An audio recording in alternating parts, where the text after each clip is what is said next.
when mold was discovered in the off-campus apartment of Northwestern State University football player Ronnie Caldwell Jr. He was moved to a different unit.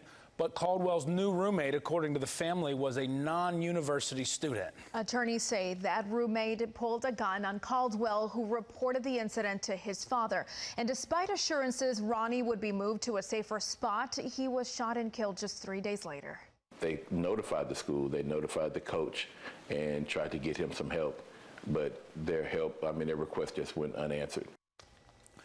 Now, Ronnie Caldwell is not from the Houston area. He's from Austin, but ABC 13's Adam Winkler has uncovered multiple local connections to this tragic story. Yeah, he is live now here in the studio with us. And Adam, this is really just a tough situation and story. Tough situation for so many people. Yeah. Myra, Jonathan, this coming Saturday, Houston Christian University's football team was slated to play a conference game at Northwestern State in Louisiana.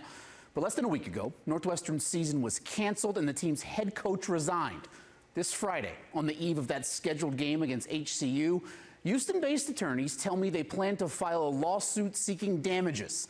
The attorneys claimed the university, an apartment complex, and former Northwestern State head football coach Brad Laird failed to protect football player Ronnie Caldwell Jr.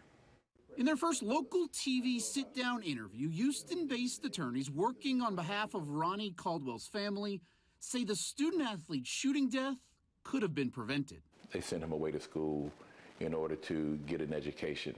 And as his mom said, you expect your son to come back better, but he never came back. After the Northwestern State football team managed to play one game in the wake of Ronnie's death, last week head coach Brad Laird resigned, citing the emotional burden from losing Ronnie, and the remainder of the season was canceled. The school president says the team's final 4 games were scrapped to preserve the well-being of those in the program. Like they say that we didn't get an opportunity to finish the season. It looked like we quit now, but at the end of the day, I feel like the coaches were really making a decision based on us, like to make sure we were safe. Kennard King, a Fort Bend Marshall High School product, plays for Northwestern State. Via Zoom, he explains what it's been like losing a teammate, then losing his season. Everything that you previous knew the day before this have changed. Like things up here will never be the same. Recruitment-wise, nothing will never be the same because you have to always think about that thought of a football player getting killed. Ronnie Caldwell Jr. was a football player and a son.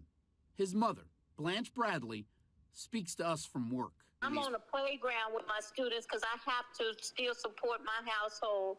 And inside I keep screaming, why, Lord?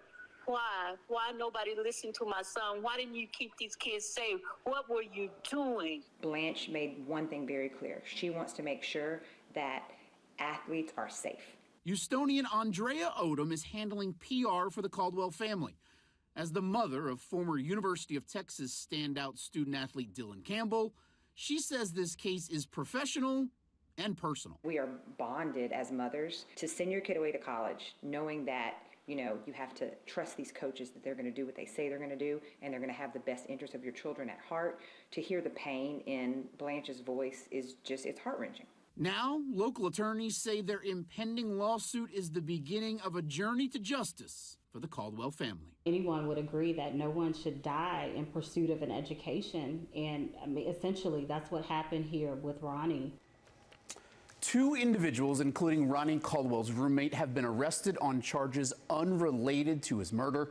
I spoke with Natchitoches, Louisiana police today, and they tell me it is still an active, ongoing homicide investigation. But Jonathan, Myra, as you can tell, this is obviously a tragic situation with so many residual effects for so many people, especially here in Houston. And we know there are few brotherhoods like a football team, and you can just imagine how that magnifies the loss, the closeness of those young men. Petition with nearly 5,000 signatures to try and get their season back. Still a lot of story to be told here.